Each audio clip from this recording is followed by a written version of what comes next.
Hello दोस्तों, आप सभी का श्री श्री कृष्ण इंस्टीट्यूट में स्वागत है। और आज उपस्थित हैं आप लोगों के बीच स्टैटिक जीके का प्रश्न लेके, जो आपकी आगामी होने वाली परीक्षाओं के लिए महत्वपूर्ण कुछ प्रश्न हैं जिस पर आज हम लोग चर्चा करेंगे। तो शुरू करते हैं पहले प्रश्न से।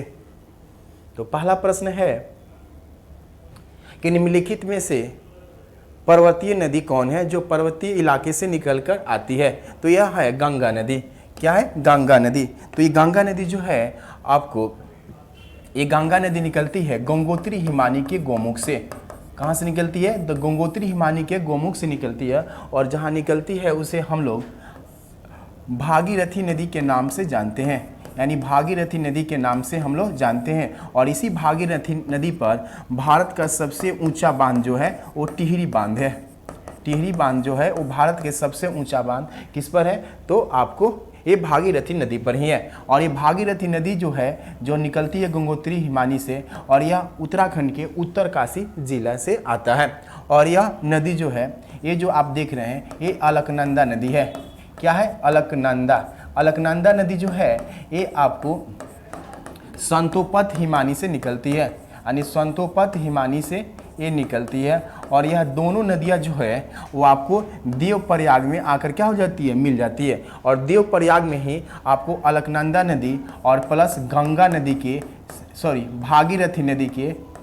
भागीरथी नदी के संयुक्त धारा को ही हम लोग गंगा नदी के नाम से जानते हैं। तो देवप्रयाग में आके दोनों मिलती है। उसके बाद ये नदी आगे बढ़ते हुए हरिद्वार आती है, और हरिद्वार में पहली बार गंगा नदी मैदानी क्षेत्र में आती है। और इसके बाद आपको ये उत्तराखंड से होते हुए कानपुर, इलाहाबाद होते हुए बनारस, पटना होते हुए ये आगे बढ़ जाती है। और आगे बढ़ने के बाद ये दो शाखाओं में बढ़ जाती है। एक शाखा को हम लोग पद्मा नदी के नाम से जानते हैं, और एक शाखा को हुगली नदी के नाम से जानते हैं। और हुगली नदी के नाम से ही ये बंगाल की खाड़ी में गिर जाती है, जबकि पद्मा नदी चल जाती है कहाँ? आपको बांग्लादेश में। तो बांग्लादेश में हम गंगा नदी को पद्मा नदी के नाम से जानते हैं। और कलकत्ता और पलासी जो है वो हुगली नदी के किनारे बसा हुआ है। तो और ऑप्शन देखते हैं। महानदी जो है वो सिहवा पर्वत श्रेणी से निकलती है, और भारत का सबसे लंबा बांध जो है हीराकुंड बांध, वो आपको महानदी पर ही स्थित है। और कृष्णा नदी से याद रखिए, कृष्णा नदी निकलती है वो आपको महाबलेश्वर से कृष्णा नदी निकलती है। और गोदावरी नदी जो निकलती है वो आपको, यानी इसका उद्गम स्थल है नासिक में है त्रियंबक पहाड़ी, यानी नासिक के त्रियंबक पहाड़ी से ये निकलती है। त्रियंबक पहाड़ी से ये निकलती है। तो ये कुछ महत्वपूर्ण है जो नदी से संबंधित है, इसको याद रखेंगे। तो आइए देखते हैं अगले प्रश्न की ओर। प्रसिद्ध नगर जहांपनाह का निर्माण किस शासक ने करवाया था? तो ये करवाया था मोहम्मद बिन तुगलक। कौन करवाया था? मोहम्मद बिन तुगलक, जो तुगलक वंश के शासक था। कौन था? तुगलक वंश के शासक था मोहम्मद बिन तुगलक। याद रखेंगे, मोहम्मद बिन तुगलक को हम लोग दिल्ली सल्तनत के सबसे महान शासकों में से एक है, किंतु यह एक विद्वान शासक था, यानी सबसे विद्वान शासक कहा जा सकता है कि मोहम्मद बिन तुगलक जो था वो सबसे विद्वान शासक था, जिसको 23 भाषा आता था। क्या आता था? 23 भाषा आता था। किंतु इतना ज्ञानी होने के बाद इसके द्वारा जो भी कार्य किया जाता था वो असफल हो जाता था। अतः इसे आपको इतिहासकारों ने रक्त पिचासू बादशाह, क्या कहा गया है? इसे रक्त पिचासू बादशाह कहा जाता है। यहाँ पागल बादशाह, यहाँ सन की बादशाह किन्हें कहा जाता है? मोहम्मद बिन तुगलक को ही कहा जाता है। और इनसे और भी पॉइंट याद रखेंगे। इनको कृषि के क्षेत्र के लिए, यानी कृषि विभाग के लिए एक नया विभाग बनाए थे जिसका नाम था अमीर ए कोही। क्या नाम था? अमीर ए कोही। एक कृषि विभाग बनाए थे। किनके द्वारा बनाया गया था? तो मोहम्मद बिन तुगलक के द्वारा। बाबर से याद रखेंगे, बाबर जो है एक मुगल वंश के संस्थापक थे। और पानीपत के प्रथम युद्ध जब हुआ था 1526 ईस्वी में, इन्होंने आपको लोदी वंश के अंतिम शासक इब्राहिम लोदी को पराजित करके भारत में मुगल वंश का नींव रखा था। कौन? बाबर ने। तो आइए देखते हैं अगला प्रश्न। देखिए अगला प्रश्न है, गोरमारा राष्ट्रीय उद्यान कहाँ स्थित है? तो देखिए ये गोरमारा राष्ट्रीय उद्यान जो है ये आपको है पश्चिम बंगाल में। कहाँ है? ये पश्चिम बंगाल में है।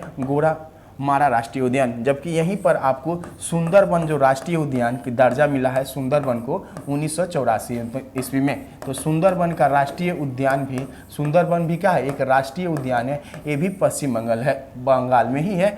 और राष्ट्रीय उद्यान याद रखेंगे, सुंदरबन की जलटाई क्षेत्र का निर्माण होता है गंगा और ब्रह्मपुत्र नदी के तटीय इलाके में, ये सुंदरबन डेल्टाई क्षेत्र का निर्माण हुआ है। और यहाँ पर याद रखेंगे रॉयल टाइगर्स पाए जाते हैं, यानी रॉयल टाइगर्स कहाँ पाए जाते हैं, तो रॉयल टाइगर्स पाए जाते हैं सुंदरबन राष्ट्रीय उद्यान में पाए जाते हैं। और यहाँ पर मैंग्रोव वन पाया जाता है, कैसा वन पाया जाता है, तो मैंग्रोव वन पाया जाता है, कहाँ पर, तो सुंदरबन के राष्ट्रीय उद्यान में। और सुंदरबन के ही आपको शहद को अभी हाल ही में जोग्राफिकल इंडेक्स दिया गया था आपको भारत सरकार के द्वारा।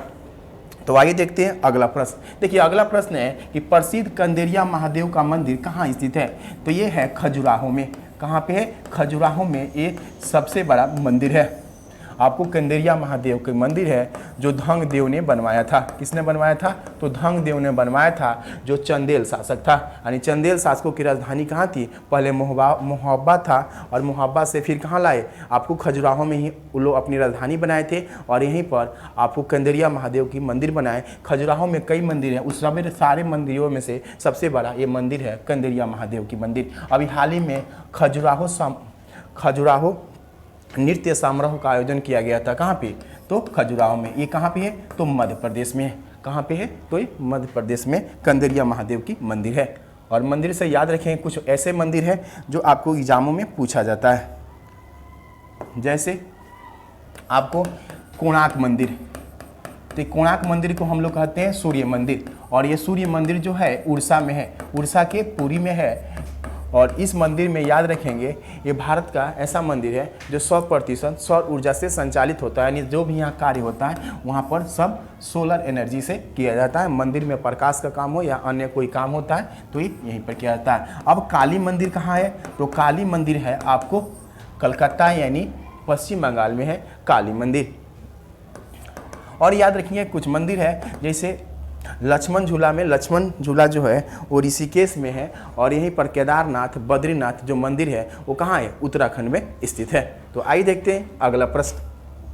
देखिए अगला प्रश्न है कि निम्नलिखित में से कौन से राष्ट्रपति के विचारों के लिए राज्य विधानमंडल द्वारा पारित कुछ प्रकार के बिल को आरक्षित कर सकता है। बिल यानी विधेयक जो लाया जाता है, यानी कहने का मतलब जब राज्य के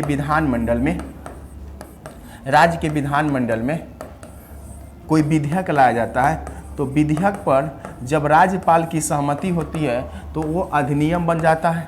क्या बनता है, अधिनियम बनता है। तो इसमें प्रश्न में कहा जाता है कि राज्यपाल जो होते हैं वो किसी विधेयक को आरक्षित कर सकते हैं। तो राज्यपाल जो होते हैं वो आपको किसी भी संबंधित किसी विधेयक को वो अपने पास आरक्षित रख सकते हैं। किसके लिए, तो राष्ट्रपति के लिए, क्योंकि राष्ट्रपति से हम पूछेंगे तो जवाब आपको देंगे, क्योंकि राष्ट्रपति के प्रसाद पर्यंत पर ही राज्यपाल अपने पदों पर बने रहते हैं। और राज्यपाल की नियुक्ति कौन करता है, तो वही करते हैं राष्ट्रपति, इसलिए कुछ विषय को आरक्षित रख सकते हैं। तो वही प्रश्न पूछा है कि कुछ प्रकार के बिलों को आरक्षित कर रख सकता है कौन, तो राज्यपाल रख सकता है। कौन रख सकता है, राज्यपाल।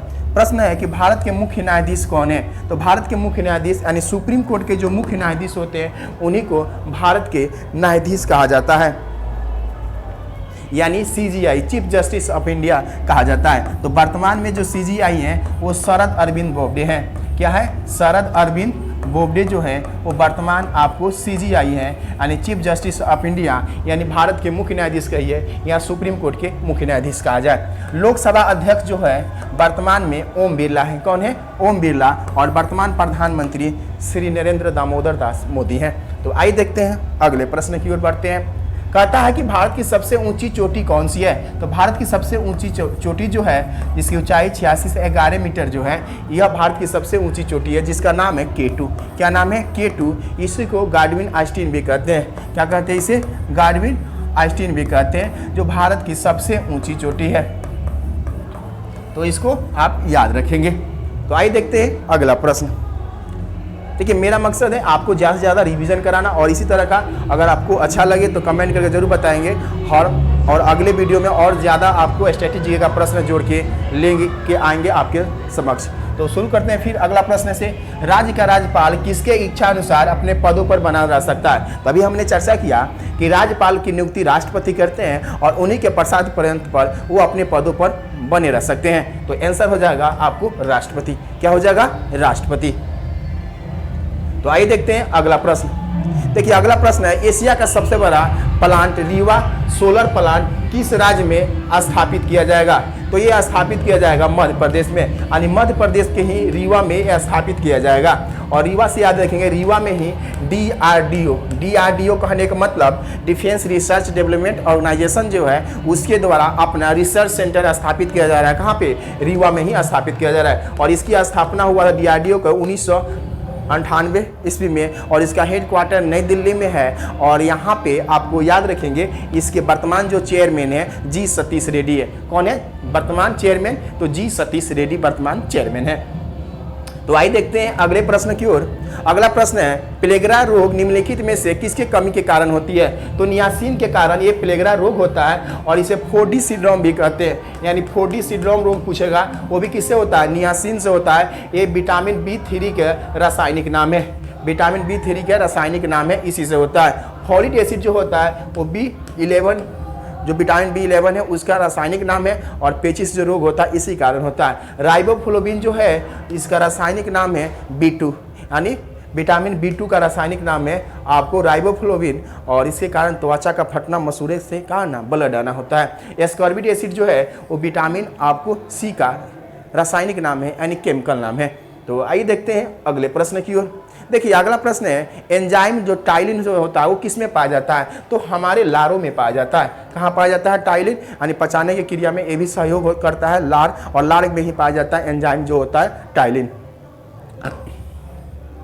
अमाशय में आप जाते हैं, जब भोजन अमाशय में पहुंचता है तो वहाँ पर भी कई तरह के एंजाइम निकलते हैं, रस निकलते हैं, जिसे हम लोग जठर रस के नाम से जानते हैं। और यहीं पर आप सुनते होंगे HCl हाइड्रोक्लोरिक जो एसिड होता है वही आपके भोजन पर क्या करता है? छिड़काव करता है। वो भी कहाँ से निकलता है? आमाशय से ही निकलता है। अग्नाशय से भी कई तरह के पाचक रस निकलते हैं। आंत्र रस कहने का मतलब आंत से जो एंजाइम निकलते हैं। तो आइए देखते हैं अगले प्रश्न की ओर।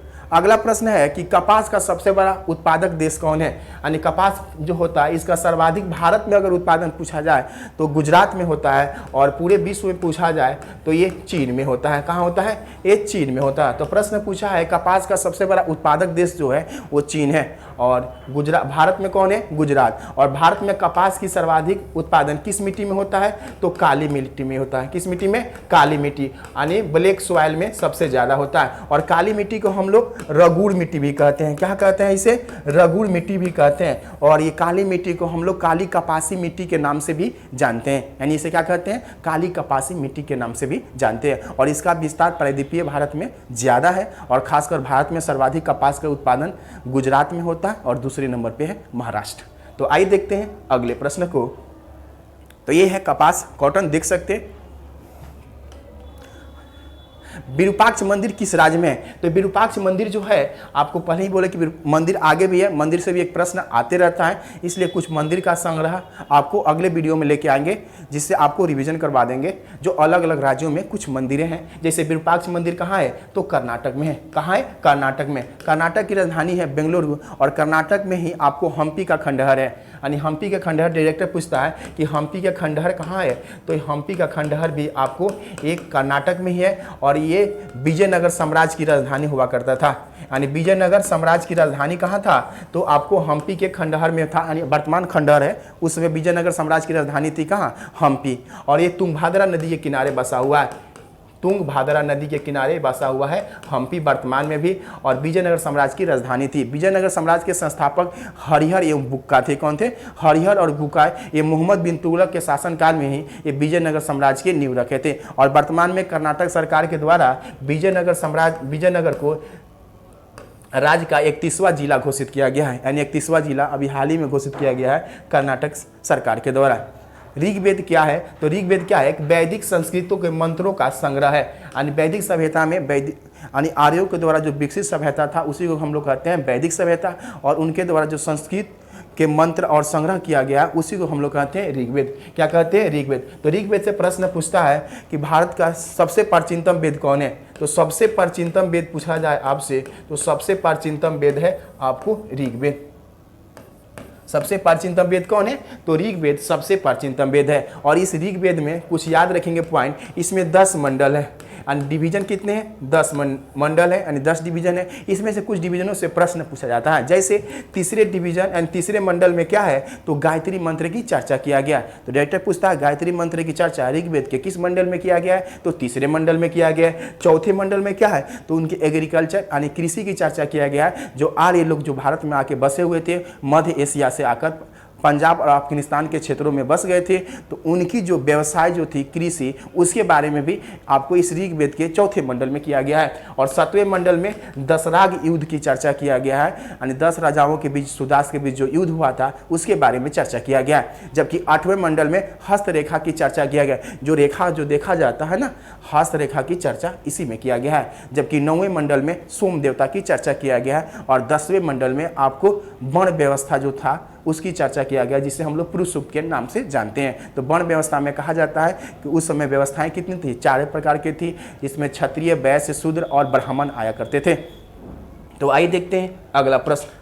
देखिए अगला प्रश्न है कि राज्यसभा का अध्यक्ष और उपाध्यक्ष भारतीय संविधान के किस अनुसूची के अंतर्गत ये आते हैं? तो हमने बताया था आपको कि राज्यसभा के अध्यक्ष हो या उपाध्यक्ष हो, इनकी वेतन भाता की भी चर्चा हमने किया था। वो संविधान के दूसरी अनुसूची में, यानी संविधान में, हमारे मूल संविधान में 8 अनुसूची थी, किंतु वर्तमान में 12 अनुसूची है। वर्तमान में कितनी अनुसूची है? तो 12 अनुसूची है। दूसरी अनुसूची में आपको राज्यसभा के अध्यक्ष हो, उपाध्यक्ष हो, लोकसभा अध्यक्ष हो, राष्ट्रपति या उपराष्ट्रपति हो, इन सारे क्या वेतन भाता की चर्चा संविधान के दूसरी अनुसूची में ही किया गया है। तो इनके बारे में भी चर्चा दूसरी अनुसूची में देखने को मिलती है। और 10वीं अनुसूची हमारे संविधान में पहले नहीं था, क्योंकि पहले तो 8 था।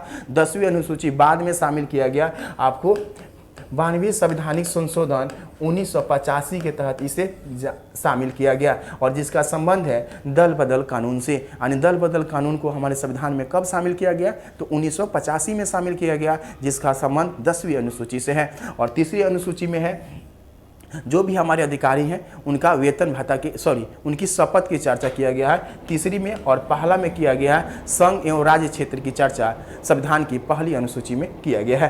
तो आइए देखते हैं अगले प्रश्न की ओर कि विश्व धरोहर स्थल जो एलोरा की गुफा है वो किस राज्य में है? तो एलोरा की गुफा जो है वो महाराष्ट्र में है। तो कुछ गुफा है महाराष्ट्र में, जैसे एलोरा की गुफा है, आपको अजंता की गुफा, एलोरा की गुफा और अजंता की गुफा यहीं पर है। इसके अलावा आपने नाम सुना होगा कन्हेरी का गुफा।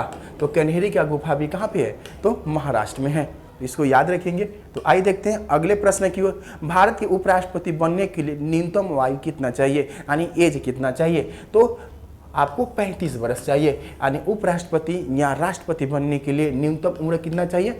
35 वर्ष। अधिकतम उम्र की कोई सीमा नहीं है। उसी तरह है आपको 18 वर्ष जो लिखा हुआ है, तो 18 वर्ष मत देने का आपका उम्र कितना चाहिए, यानी वोट दे सकते हैं कितने वर्ष के बाद? तो 18 वर्ष के बाद आप वोट दे सकते हैं। और 25 वर्ष कहने का मतलब हुआ 25 वर्ष के उम्र में आप लोकसभा सदस्य बन सकते हैं। यानी लोकसभा सदस्य बनने का उम्र, लोकसभा सदस्य हो या आपको विधानसभा सदस्य हो, विधानसभा सदस्य हो, उसके लिए आपकी उम्र कितनी चाहिए? तो आपको 25 वर्ष चाहिए। जबकि विधान परिषद और राज्यसभा के लिए 30 वर्ष चाहिए, और स्थानीय चुनाव लड़ने के लिए उम्र चाहिए आपको 21 वर्ष। क्या चाहिए? 21 वर्ष चाहिए।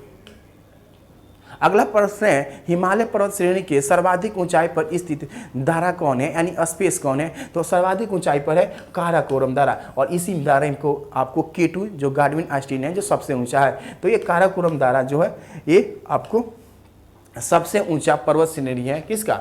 हिमालय के। दारा कहने का मतलब 2 पहाड़ों के बीचों में जो बीच वाला जो स्पेस हो जाता है उसी को हम लोग क्या कहते हैं? दारा कहते हैं। तो रोहतांग दारा आप नाम सुने होंगे। इसी रोहतांग दारा में अटल सुरंग बनाया गया है जो हिमाचल प्रदेश में, बुर्जिल दारा हो, जो जिला दारा हो, ये सब कहाँ है, किस राज्य में है? तो जम्मू कश्मीर राज्य में है। तो इस तरह हमने आपके बीच कुछ कुछ स्ट्रेटेजी का प्रश्न लेके उपस्थित थे, और आप लोग को ये अगर ऐसा स्ट्रेटेजी का प्रश्न और चाहिए और इसी तरह का रिवीजन चाहिए तो कमेंट करके ज़रूर बताएंगे। हम कोशिश करेंगे कि ज़्यादा से ज़्यादा प्रश्न लेके आए और आपका रिवीजन कराते रहें। तो मिलते हैं नेक्स्ट वीडियो के लिए। Thank you.